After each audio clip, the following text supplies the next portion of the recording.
Hi friends, എല്ലാവർക്കും good morning.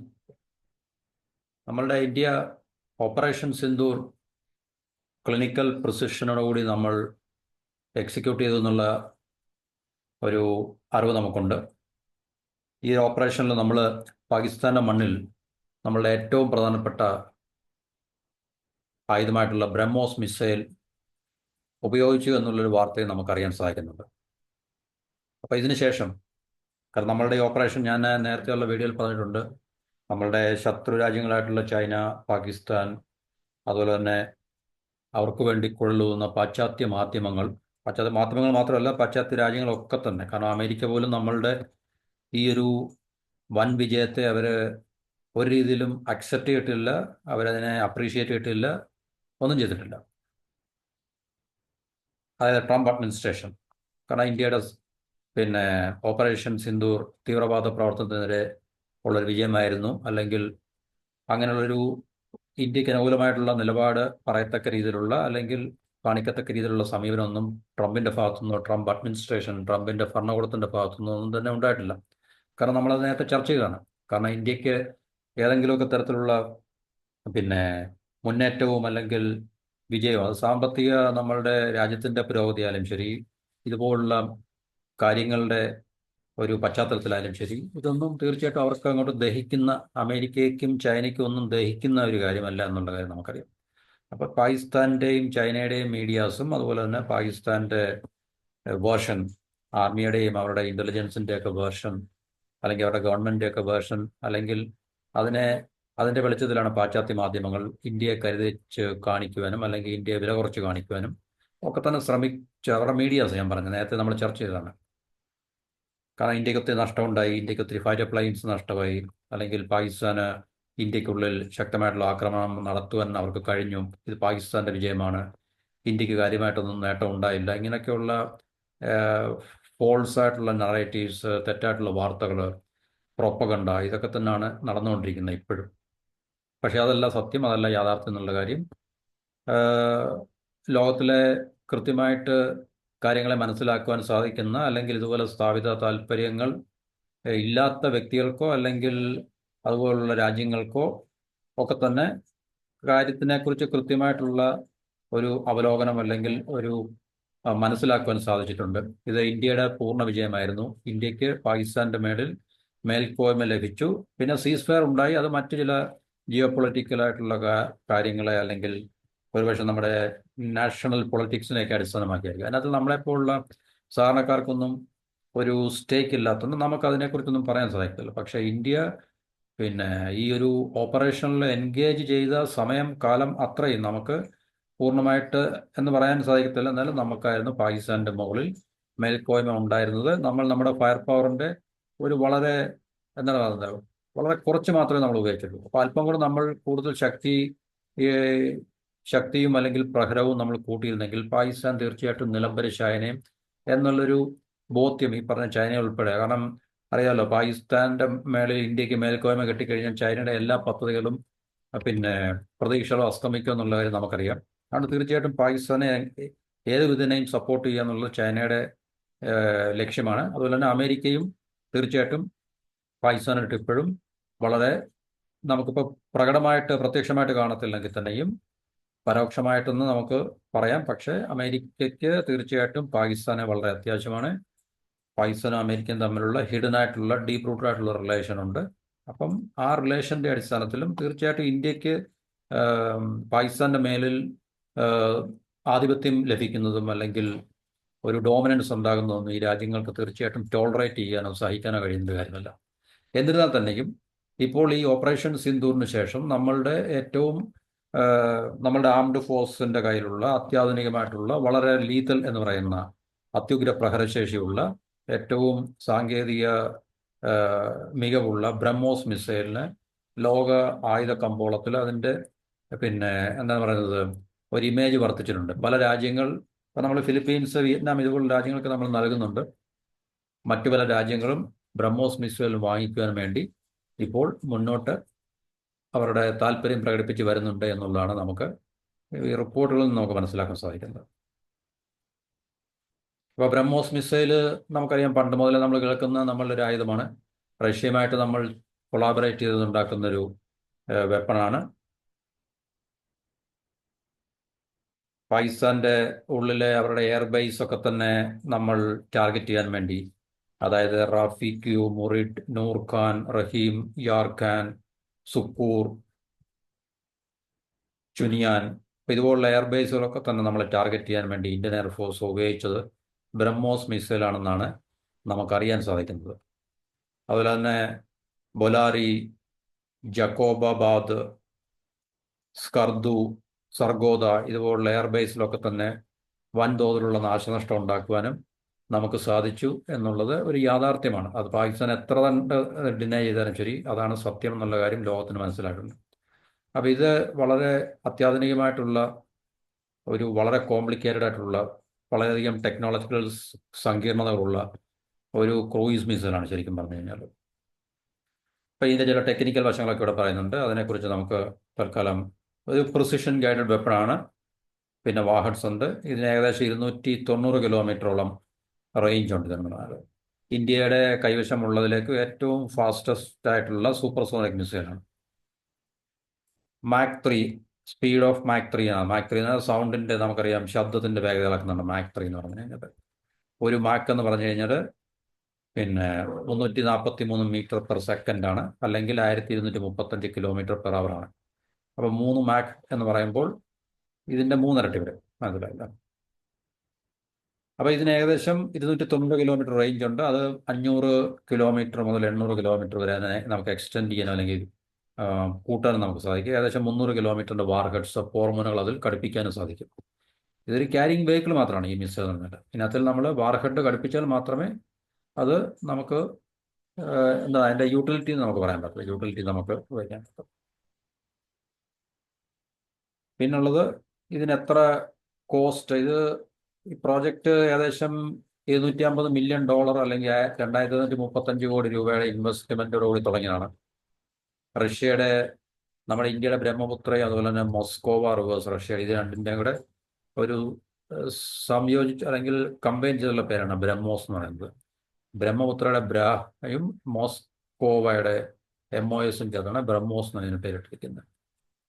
ഇത് വളരെ എക്സ്പെൻസീവ് ആയിട്ടുള്ള, വളരെ വില കൂടിയ ഒരു മിസൈൽ സിസ്റ്റമാണ്. ഇതിനൊരു ക്രൂയിസ് ക്യാരക്ടറുണ്ട്. ക്രൂയിസ് മിസൈലാണ് ശരിക്കും ഇത് പറഞ്ഞത്. ഏകദേശം ഒരു ബ്രഹ്മോസ് മിസൈലിന് ഏകദേശം $4.75 മില്യൺ വില വരും. $4.75 മില്യൺ ആണ്. അത് അമേരിക്കയുടെ BGM 150 ടൊമഹാക്ക് അതിനേക്കാളിലും കൂടുതൽ വില വരുന്ന ഒരു മിസൈലാണ് ബ്രഹ്മോസ് മിസൈൽ എന്ന് പറഞ്ഞത്. അമേരിക്കയുടെ മിസൈലിന് ഏകദേശം $2 മില്യൺ. ഇത് കൃത്യമല്ല കണക്കുകൾ, കാരണം ഇതൊന്നും നമുക്ക് കൃത്യമായി ലഭിക്കത്തില്ല. കാരണം ഗവൺമെൻറ് ഇതൊന്നും തീർച്ചയായിട്ടും കൃത്യമായിട്ടുള്ള കണക്കുകൾ ഒരിക്കലും പുറത്തുവിടത്തില്ല. കാരണം ഇതൊക്കെ രാജ്യത്തിൻ്റെ സെക്യൂരിറ്റിയുടെ വിഷയമായതുകൊണ്ട് ഇതിനകത്ത് നമുക്ക് കൃത്യമായിട്ടുള്ളൊരു വിവരമില്ല. ഏകദേശം ഒരു ബോൾ പാർക്ക് അല്ലെങ്കിൽ അപ്രോക്സിമേറ്റ് ഒരു ഫിഗറാണ് ഇതെന്നൊക്കെ പറഞ്ഞു കഴിഞ്ഞാൽ. കൃത്യമല്ല, അപ്രോക്സിമേറ്റ് ഫിഗേഴ്സാണ്, ഏകദേശമുള്ള കണക്കുകളുണ്ട്. അപ്പോൾ ഇത് ലോകത്തിലെ തന്നെ ഏറ്റവും അത്യാധുനിക ക്രൂയിസ് മിസൈലുകളൊന്നാണ്. അപ്പോൾ ഇതിനോട് കിടപിടിക്കത്തക്ക രീതിയിൽ മറ്റ് മിസൈലുകൾ ഉണ്ടോ എന്ന് ചോദിച്ചു കഴിഞ്ഞാൽ പ്രത്യേകിച്ച് ഇല്ലെന്ന് നമുക്ക് വേണേൽ പറയാം.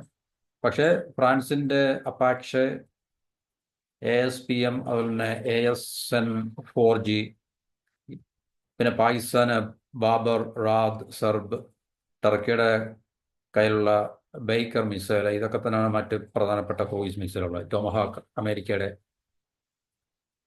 അപ്പോൾ ഈ പറഞ്ഞ മിസൈലുകൾക്കൊക്കെ തന്നെ 1 മാക്കിന് താഴെയുള്ള സ്പീഡ്. പക്ഷേ നമ്മുടെ ബ്രഹ്മോസിന് മാക് 3 സ്പീഡുണ്ട് അതിന്. അപ്പോൾ അതുകൊണ്ട് സ്പീഡിൽ വളരെ മികച്ചതായതുകൊണ്ട് അതിൻ്റെ സാങ്കേതിക വിദ്യയും വളരെ മികച്ചതാകാനാണ് സാധ്യത. മറ്റ് ഈ പറഞ്ഞ മിസൈലുകൾക്കൊക്കെ സ്പീഡ് കുറവായതുകൊണ്ട് ശത്രുവിൻ്റെ ഫയറിന് അല്ലെങ്കിൽ ശത്രു രാജ്യങ്ങൾക്ക് അത് തന്നെ തീർച്ചയായിട്ടും ലോക്ക് ചെയ്ത് ഇൻ്റർസെപ്റ്റ് ചെയ്ത് ന്യൂട്രലൈസ് ചെയ്യാനുള്ള സാധ്യത വളരെ കൂടുതലാണ്. പക്ഷേ ബ്രഹ്മോസിന് സ്പീഡ് വളരെ കൂടുതലായതുകൊണ്ട് ശത്രു രാജ്യങ്ങൾക്ക് പെട്ടെന്ന് തന്നെ ലോക്ക് ചെയ്ത് ഇൻ്റർസെപ്റ്റ് ചെയ്ത് ന്യൂട്രലൈസ് ചെയ്യാനുള്ള സാധ്യത വളരെ കുറവുണ്ട്. അതല്ല. അപ്പം ഫിലിപ്പൈൻസ് ആണ് ഒരു രാജ്യം. നമ്മൾ ഫിലിപ്പൈൻസ് ഓൾറെഡി കൊടുത്തിട്ടുണ്ട് ബ്രഹ്മോസ് മിസൈൽ സിസ്റ്റം. വിയറ്റ്നാമുമായിട്ടുള്ള നമ്മൾ ഏകദേശം ധാരണയായിട്ടുണ്ട്. അതും വിയറ്റ്നാം അത് മേടിക്കാൻ, കാരണം ചൈനയുടെ ഭാഗത്തു നിന്നും വർദ്ധിച്ചു വരുന്ന ഭീഷണികളെ നേരിടുവാൻ വേണ്ടി, അവരുടെ പ്രതിരോധത്തിന് വേണ്ടി അവർ ആശ്രയിക്കുന്ന വിശ്വാസ്യതയുള്ള ഒരു മിസൈൽ സിസ്റ്റം ബ്രഹ്മോസ് ആയതുകൊണ്ട് തീർച്ചയായിട്ടും ബ്രഹ്മോസ് അവർ മേടിക്കാൻ താല്പര്യം കാണിക്കുന്നു. ഇനി അത് തന്നെയല്ല, ഓപ്പറേഷൻ സിന്ദൂറിന് ശേഷം ഇന്ത്യയുടെ വെപ്പൺസിലും അല്ലെങ്കിൽ വെപ്പൺ സിസ്റ്റത്തിലും ഒക്കെയുള്ള വിശ്വാസ്യത വർദ്ധിച്ചതുകൊണ്ട് മറ്റു പല രാജ്യങ്ങളും തന്നെ ബ്രഹ്മോസ് ക്രൂയിസ് മിസൈൽ സിസ്റ്റം വാങ്ങിക്കാൻ വേണ്ടി താല്പര്യം കാണിക്കുന്നു എന്നുള്ളതാണ് നമുക്ക് ഈ റിപ്പോർട്ടുകൾ കൂടി മനസ്സിലാക്കാൻ സാധിക്കുന്നത്. അപ്പോൾ ആ രാജ്യങ്ങൾ ഏതൊക്കെയാണ് നമുക്ക് നോക്കാം.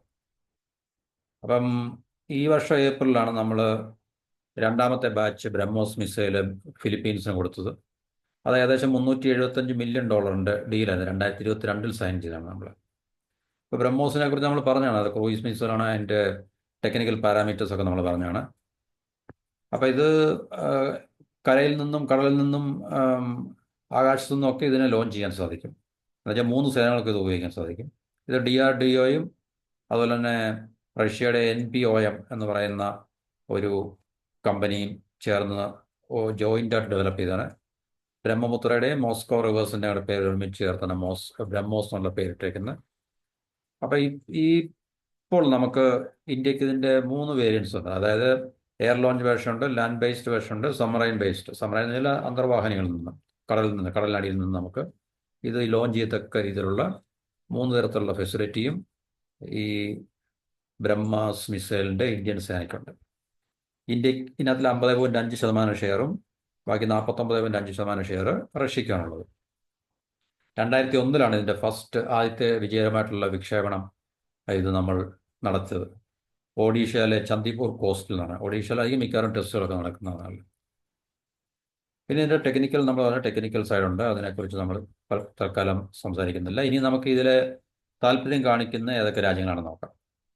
വിയറ്റ്നാം എന്ന് പറഞ്ഞാൽ ഏകദേശം ഫിലിപ്പീൻസ് $375 മില്യൺ ഒരു ഡീല് ഓൾറെഡി സീൽ ചെയ്തായിരുന്നു. ഇനിയിപ്പോൾ ഉള്ള വിയറ്റ്നാമാണ്. വിയറ്റ്നാം ഏകദേശം $700 മില്യൺ ഡീല് ഫൈനലൈസ് ചെയ്യാൻ പോവാണ്. അപ്പോൾ ചൈനയ്ക്കെതിരെയുള്ള അവരുടെ ഡിഫൻസ് പ്രതിരോധം ശക്തമാക്കുക എന്നുള്ള ഉദ്ദേശത്തോടെ തന്നെയാണ്. മലേഷ്യ ചിലപ്പോൾ ബ്രഹ്മോസ് മിസൈൽ അവരും Sukhoi Su-30 MKM fighter jets ഉപയോഗിക്കുന്നുണ്ട്.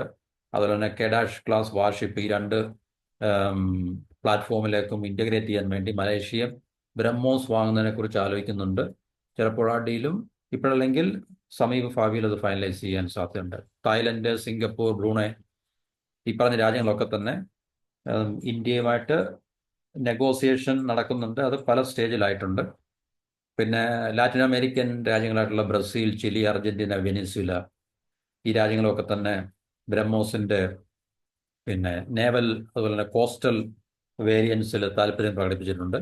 അപ്പോൾ ഇത് ഷോർട്ട് ടൈമിൽ നടക്കത്തില്ലെങ്കിൽ തന്നെയും മീഡിയം ടു ലോങ് ടൈമിൽ ഇതൊക്കെ തന്നെ ഒരുപക്ഷെ ഈ രാജ്യങ്ങളൊക്കെ തന്നെ, കാരണം ഇത് തീർച്ചയായിട്ടും ഒരു രാജ്യത്തിനും നിരാശ ഉണ്ടാകാൻ സാധ്യതയില്ല. കാരണം വളരെ അത്യാധുനികമായിട്ടുള്ള വളരെ സാങ്കേതിക മികവുള്ള ഈ ക്രൂയിസ് മിസൈൽ തന്നെയാണ്. അതുകൊണ്ട് തീർച്ചയായിട്ടും നമ്മളെ സമീപിക്കുന്ന രാജ്യങ്ങളൊക്കെ തന്നെ അതിനകത്തിൽ ഡീല് ഉറപ്പാക്കാതെ തിരിച്ചു പോകാനുള്ള സാധ്യത വളരെ കൂടുതലാണ്. അപ്പോൾ ഈ സൗത്ത് ഏഷ്യൻ രാജ്യങ്ങളായാലും ശരി, ലാറ്റിൻ അമേരിക്കൻ രാജ്യങ്ങളായാലും ശരി, ഇനിയിപ്പോൾ മിഡിൽ ഈസ്റ്റിൽ നിന്ന് Egypt, Saudi Arabia, United Arab Emirates, Qatar, Oman ഈ പറഞ്ഞ രാജ്യങ്ങളൊക്കെ തന്നെ ബ്രഹ്മോസ് മിസൈലിൽ താല്പര്യം പ്രകടിപ്പിച്ച് ഇന്ത്യയുമായിട്ട് പല സ്റ്റേജിലുള്ള സംഭാഷണങ്ങൾ അല്ലെങ്കിൽ ചർച്ചകളിലാണ് ഇപ്പോൾ എന്ന് നമുക്ക് മനസ്സിലാക്കാൻ സാധിക്കുന്നത്. പിന്നെ ആഫ്രിക്കൻ കോണ്ടിനെന്റിൽ നിന്ന് സൗത്ത് ആഫ്രിക്കയുണ്ട്, യൂറോപ്പിൽ നിന്ന് ബൾഗേറിയ ഉണ്ട്. ഈ രാജ്യങ്ങളൊക്കെ തന്നെ നമ്മുടെ ഇന്ത്യൻ സർക്കാരുമായിട്ട് ഇതിനു വേണ്ടിയുള്ള ചർച്ചകൾ അല്ലെങ്കിൽ സംഭാഷണ ഘട്ടത്തിലാണ്. പലതരത്തിലുള്ള എല്ലാം ഫിലിപ്പീൻസിൻ്റെയും വിയറ്റ്നാമുമായിട്ടുള്ള ഡീലുകൾ മാത്രമേ ഏകദേശം ഫിലിപ്പീൻസിൽ നമ്മൾ ഓൾറെഡി ഡീൽ ഫൈനലൈസ് ചെയ്യുക, അവർക്ക് നമ്മൾ സപ്ലൈ ചെയ്യുകയും ചെയ്തു. വിയറ്റ്നാമായിട്ട് ഡീൽ ഏകദേശം ഫൈനലൈസ് ആകാൻ പോകുന്നു. ഫിലിപ്പീൻസ് $350 മില്യൺ വിയറ്റ്നാം ഏകദേശം $700 മില്യൺ ഡീലേഴ്സ് ഓൾറെഡി ഉറപ്പാക്കിയിട്ടുണ്ട്. ഈ പറഞ്ഞ ബാക്കി രാജ്യങ്ങളൊക്കെ തന്നെ ഇന്ത്യൻ ഗവൺമെൻറ്റുമായിട്ട് ചർച്ചയിലാണ്, വ്യത്യസ്തമായിട്ടുള്ള സ്റ്റേജിലാണ് ആ ചർച്ചകൾ എന്ന് പറഞ്ഞത്. അപ്പോൾ തീർച്ചയായിട്ടും ഇതിനകത്തുള്ള എല്ലാ രാജ്യങ്ങളും മേടിച്ചില്ലെങ്കിൽ തന്നെ ഈ പറഞ്ഞ രാജ്യങ്ങളിൽ ഏകദേശം 10 രാജ്യങ്ങൾ ഡീൽ ഫൈനലൈസ് ചെയ്യാനും ഇന്ത്യയിൽ നിന്ന് ഈ പറഞ്ഞ BrahMos missile system, weapon system വരെ വാങ്ങിക്കാനും സാധ്യതയുണ്ട്. ഇന്ത്യൻ ഗവൺമെൻറ്റിൻ്റെ ഭാഗത്തു നിന്ന് കൃത്യമായിട്ടുള്ള കൺഫർമേഷൻ ഒന്നുമില്ല. എന്നിരുന്നാൽ തന്നെയും റിപ്പോർട്ടുകൾ പറയുന്നത് നമ്മൾ നേരത്തെ പറഞ്ഞ പോലെ തന്നെ ഈ പറഞ്ഞ ബ്രഹ്മോസ് സൂപ്പർസോണിക് മിസൈൽസ് നൂർഖാൻ അതുപോലെ തന്നെ പാകിസ്ഥാനും മറ്റ് എയർബേസിലൊക്കെ ഇന്ത്യ ഉപയോഗിച്ചു എന്നുള്ള ഒരു റിപ്പോർട്ടാണ് നമുക്ക് മനസ്സിലാക്കാൻ സാധിക്കുന്നത്. അപ്പം ഇതാണ് നമ്മുടെ ബ്രഹ്മോസ് മിസൈലിനെ കുറിച്ച് നമുക്ക് പറയാനുള്ളത്. വളരെ ഇന്ത്യയെ സംബന്ധിച്ച്, നമ്മുടെ രാജ്യത്തെ സംബന്ധിച്ച് വളരെ നമ്മുടെ ഇമേജ് ബൂസ്റ്റ് ചെയ്യുന്ന, അല്ലെങ്കിൽ നമുക്ക് എന്താണ് പറയുന്നത്, ഒരു നമ്മളുടെ ലോകക്രമത്തിൽ ലോകരാജ്യങ്ങളുടെ മുമ്പിൽ നമ്മളുടെ ശക്തി നമുക്ക് തെളിയിക്കാൻ സാധിച്ചു. നമ്മുടെ ശക്തി തെളിയിക്കാൻ സാധിച്ചത് ഓക്കെ, ഇപ്പം ഏത് രാജ്യത്തിനായാലും വെപ്പൺസ് അവരുണ്ടാക്കുന്ന വെപ്പൺസ് ഒക്കെ ഉണ്ടെന്ന് പറഞ്ഞു കഴിഞ്ഞാൽ തന്നെ അതൊന്ന് പ്രൂവ് ചെയ്യണ്ട ശരിക്കും പറയാം. അപ്പം ഇതുപോലുള്ള സാഹചര്യങ്ങളിൽ മാത്രമേ അതിൻ്റെ ഗുണവും ദോഷവും ഒക്കെ തന്നെ പ്രൂവ് ചെയ്യാൻ സാധിക്കത്തുള്ളൂ. അപ്പം ഇന്ത്യക്ക് ഇങ്ങനെ ഒരു അവസരം പാകിസ്ഥാൻ തന്നതുകൊണ്ട് തീർച്ചയായിട്ടും ഇന്ത്യയുടെ വെപ്പൺ സിസ്റ്റത്തിൻ്റെയൊക്കെ മികവ് നമുക്ക് തെളിയിക്കാനും അതുപോലെ തന്നെ ലോകരാജ്യങ്ങൾക്ക് അത് മനസ്സിലാക്കി കൊടുക്കാനും നമുക്ക് സാധിച്ചു എന്നുള്ളതാണ്. അപ്പോൾ ബ്രഹ്മോസ് മിസൈലും അല്ലെങ്കിൽ ആകാശ് മിസൈൽ അതുപോലുള്ള പല പ്ലാറ്റ്ഫോംസുകളും വെപ്പൺ സിസ്റ്റംസും നമ്മൾ നിർമ്മിച്ചിട്ടുള്ള, നമ്മൾ സെൽഫ് റിലയൻ്റ് ആയിട്ട്, അല്ലെങ്കിൽ നമ്മൾ സ്വയം പര്യാപ്തത കൈവരിച്ചത് കൊണ്ട് നമുക്ക് ഓക്കെ, ഓഫ് കോഴ്സ് ചില രാജ്യങ്ങളായിട്ടുള്ള കൊളാബറേഷൻ ഉണ്ട്. എന്നാൽ തന്നെ ഇന്ത്യയുടെയും വൈദഗ്ധ്യത്തിനകത്തിൽ വളരെ കൂടുതൽ നമ്മൾ ഉപയോഗിക്കുന്നുണ്ട്. കാരണം മാൻ പവർ എല്ലാം നമ്മൾ തന്നെയാണ് ഉപയോഗിക്കുന്നത്, ടെക്നോളജി നമ്മുടെ ഭാഗത്തുനിന്നുണ്ട്. അപ്പോൾ തീർച്ചയായിട്ടും അത് നമുക്ക് അതിനകത്തിൽ വളരെ അഭിമാനിക്കാൻ പറ്റുന്ന ഒരു അവസ്ഥ തന്നെയാണ്. അപ്പോൾ തീർച്ചയായിട്ടും ഇന്ത്യ ഒരു ഗ്ലോബൽ ആംസ് മാർക്കറ്റിൽ ഇനിയും വരുന്ന സമീപ ഭാവിയിൽ തീർച്ചയായിട്ടും ഒഴിവാക്കാൻ പറ്റാത്ത ഒരു പവർഫുൾ രാജ്യമായിട്ട് മാറും എന്നുള്ള കാര്യത്തിൽ സംശയങ്ങളൊന്നുമില്ല. അപ്പം നമ്മളുടെ ഇതുപോലുള്ള വെപ്പൺസും അല്ലെങ്കിൽ ആംസും അതുപോലെ മിലിറ്ററി ഹാർഡ്വെയർസും ഒക്കെ കൂടുതൽ രാജ്യങ്ങൾ വാങ്ങിക്കുവാൻ താല്പര്യം പ്രകടിപ്പിക്കുകയും ഇന്ത്യയിൽ അവർക്ക് കൂടുതൽ വിശ്വാസം കൂട്ടിയുറപ്പിക്കാൻ സാധിക്കുകയും ചെയ്യുന്ന തരത്തിലാണ് നമ്മളുടെ ഈ പറഞ്ഞ മികവാർന്ന മെച്ചപ്പെട്ട ആയുധങ്ങൾ എന്നുള്ള കാര്യത്തിൽ സംശയങ്ങളൊന്നുമില്ല എന്ന് നമുക്ക് ഈ ഓപ്പറേഷൻ സിന്ദൂറിലൂടെ നമ്മൾ ലോകത്തിന് നമ്മൾ തെളിയിച്ചു കൊടുത്തു. അപ്പോൾ അതിൻ്റെ വെളിച്ചത്തിലാണ്, അല്ലെങ്കിൽ അതിൻ്റെ ഫലമായിട്ടാണ് തീർച്ചയായിട്ടും ബ്രഹ്മോസ് മിസൈൽ പോലുള്ള വെപ്പൺ സിസ്റ്റത്തിന് കൂടുതൽ പ്രിയം കൂടുന്നതും കൂടുതൽ ലോകരാജ്യങ്ങൾ ഇന്ത്യയിലേക്ക് ആയുധങ്ങൾ വാങ്ങിക്കാൻ വേണ്ടി വരുന്നതും. അപ്പോൾ ഇത്രയാണ് നമുക്ക് ബ്രഹ്മോസിനെ കുറിച്ച് ഇവിടെ പറയാനുള്ളത്. മറ്റൊരു ടോപ്പിക്കുമായിട്ട് അടുത്ത വീഡിയോയിൽ നമുക്ക് കാണാം. Till then have A wonderful day. Thank you for watching and listening.